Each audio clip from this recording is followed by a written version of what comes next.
మేము కాశీకి వెళ్ళినప్పుడు అయోధ్య కూడా వెళ్ళామన్నమాట. అయోధ్య రామ మందిరం అండి. లోపల వాతావరణము చాలా బ్యూటిఫుల్గా, చాలా విశాలంగా ఉంటుంది. కాశీ నుంచి అయోధ్యకు చాలా దగ్గర అండి. మనకు 3.5 అవర్స్ అయితే జర్నీ ఉంటుందన్నమాట. కానీ మనం తత్కాల్లో మనము ట్రైన్ టికెట్ తీసేసుకొని రావచ్చండి.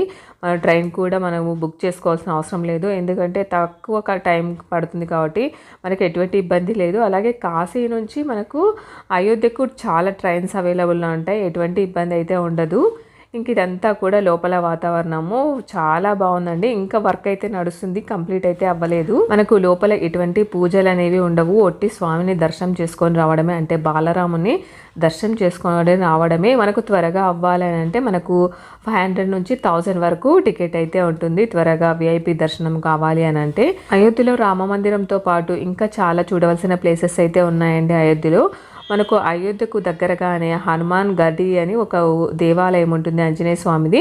ఆ స్వామిని కూడా మనము దర్శనం అయితే చేసుకోవచ్చు. చాలా బ్యూటిఫుల్గా ఉంది టెంపుల్ అయితే. అయోధ్యలో బాలరాముడు ఈ విధంగా దర్శనం అయితే ఇస్తాడండి.